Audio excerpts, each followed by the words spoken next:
it will rain. And if we don't do it, it probably won't rain and we'll die. So this is ingrained into this thinking for centuries.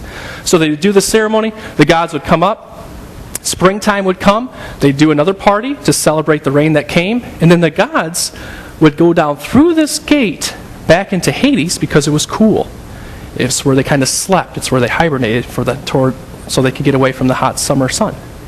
That's the mindset here. That's what's going on in this pagan worship. And this is where Jesus brings them. And this is an up-close version of this gate. Now, it doesn't look that impressive, but before the 1800s, there was a huge river that came out of this hole, and they said it was bottomless. This is this huge spring, and that's why the people thought this is the gate to Hades, the gate to hell. And this is actually the main headwater of the Jordan River. This is where it gets its water from. So this is kind of an up-close version of the gate of Hades. And again, there's the temple. Now, when I was in Israel, we took this picture. There's only one spot where you can really sit with a group of people and look down at Caesarea Philippi. And we're sitting in this green meadow. Everything else is just rocks and flat, so you can't sit.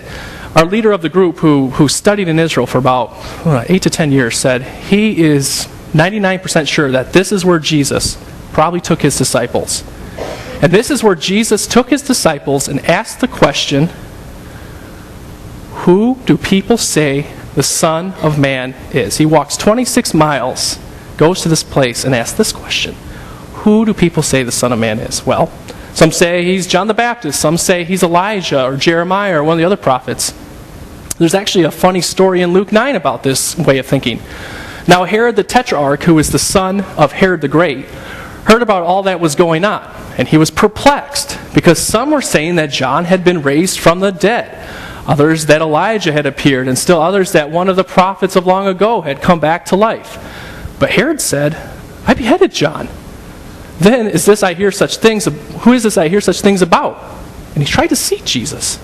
This is awesome. Herod is freaking out. He kills John the Baptist. You heard the story. Has his head put on a platter. He thinks he's back from the dead. What, to get revenge? Probably. Herod's a little nervous here. And the people are talking. This was the water cooler talk of the day in the first century. Who is this guy who's running around Galilee, running around Judea, doing all these miraculous things, teaching all these miraculous things? Who is this man? Is it John the Baptist back from the dead? Is it Elijah? That's what was talked about. But Jesus flips the question. He turns it right back to his disciples. And he says to them, who do you say I am? Who do you say I am? Now I argue that this question is the most controversial, most scandalous question that's ever been asked in human history. Who do you say I am? This question has the power to bring life or to bring death. If someone asked you in the first century, who do you say I am? And you say, I think Jesus Christ is the Christ, the Son of the living God, and the people in power didn't like that, you were dead. This question is incredibly powerful. And Jesus asked his disciples in this place at Caesarea Philippi. Now, what are some common answers to this question? We hear a lot in modern times. Jesus was just a prophet, nothing else. Jesus was just a great teacher, great rabbi, nothing else. Jesus wasn't even that great of a teacher, he wasn't that great of a rabbi, he was just a nut job. And his disciples made up this crazy story that he rose from the dead, and they started this thing called the church, and now we're stuck with it. Some say that Jesus never existed. He never was here on earth. We hear this a lot. We hear this in our culture. This question is still around. It's still circulating. Who do you say I am? This question was extremely important in the first few centuries of the church. At the Council of Nicaea, where we get the Apostles' Creed, pretty much the reason that council convened was to answer this question, who is Jesus? Is he fully God? Is he fully man? Is he God and he's just a phantom? He looks like a man. Is he just a man and somehow God used him? This question is powerful. It's relevant. It's still going on today. And Jesus asks his disciples, who do you say I am? Well, Peter is the first one to speak up. Now, I think when Jesus asked this question, there were crickets. You're in school, kids. A teacher asks a question, and you're just like, I don't really feel like answering. And then finally somebody just answers because it's so awkward. Well, I feel like that's what Peter did. He finally just stands up and says, Jesus, you're the Christ. You're the Son of the living God. speaking for the disciples. You are the Christ, the Son of the living God. Now, what does that mean? What does this phrase mean? If you grew up in the church like I have, we throw this around a lot. Like, oh yeah, I believe Jesus is the Christ. I believe he's the Son of God. But what does that really mean? What did Peter really say here? Well, let's break this down. Let's break it down into two parts. First of all, you are the Christ. The word there is Christos, which literally means the anointed one. Another way to say Christ is Messiah. You are the Messiah. You are the anointed one. Well, what does that mean? What does that mean to us? Let's look at 1 Samuel 16:13. So Samuel took the horn of oil and anointed him in the presence of his brothers. And from that day on, the Spirit of the Lord came powerfully upon David. This is the story where Samuel rejects Saul as king. He goes to the house of Jesse, goes through all of David's older brothers. They're not the king. Finds David, he's the king. And what does he do? He anoints him with oil, and what happens? The Spirit of God empowers him. You know what really this is right now? This is David becoming king. David becomes king right here. Now, he's not fully king. He still has to go through a lot of trials and tribulations. But David is king here, and he's king because he's anointed. What's Jesus saying? Or what's Peter saying? Jesus, I think you are the king. You're the anointed one. Now, we see this at Jesus' baptism. If Jesus is anointed, when did he get anointed? Matthew 3:16. As soon as Jesus was baptized, he went up out of the water. At that moment, heaven was opened, and he saw the Spirit of God descending like a dove and alighting on him. The NIV, I don't know why they use that word. But really what it means is empowering. It empowered Jesus. It went in him. What's going on here? Just as David had the Spirit in him, Jesus having the Spirit descend on him and empowering him.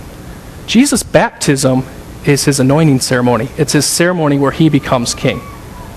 I don't know about you, but I always thought it was kind of weird that Jesus had to be baptized. I mean, how does Jesus become a Christian? He's Christ. He doesn't necessarily have to get baptized like we do. But what's going on here is he's getting anointed. And we see this when Jesus is questioned by the Pharisees and the teachers of the law at the temple when they say, where do you get your authority? Why are you doing the things you're doing? And he says, what does he say? John's baptism, was it from man or from God? And the Pharisees are like, we can't say God, because then they'll say, why didn't you listen to me? We can't say man, because people believe John the Baptist is a prophet, and they'll get mad at us, so they say, we don't know. And he says, well, I'm not going to tell you either. I'm going to take my ball and go home. It's just the way the rabbis did things. They answered questions with questions. But what they're getting at here, and what Jesus was saying, I can come to the temple, I can cleanse it because I'm king. Because I was anointed by John. I was anointed by God. All right, part 2 of Peter's confession. You are the Son of the living God. Now this is where it gets good. I mean, I thought the other stuff was good, but this is where it gets really good. This is the Greek form of the answer. If you are the Christ was the Hebrew form, this is the Greek form. Now, here's what's so great. Somebody else shared this name during the time of Jesus, during his time on earth. Do you know who it was? Caesar Augustus. We've heard his name before. Guess where there's a temple at to this man? Right here, right where Jesus is teaching his disciples, there is a temple to Caesar Augustus. Now, he shared this name, Son of God, with Jesus. Now, if you were to ask a Roman citizen, while Jesus was alive, who is the Son of God? They would say Caesar Augustus. Now, where did Caesar get this idea? First of all, Caesar Augustus, it's not even his real name. His name is Octavian. We're going to give you a little history lesson today, so you can have fun with that if you want to.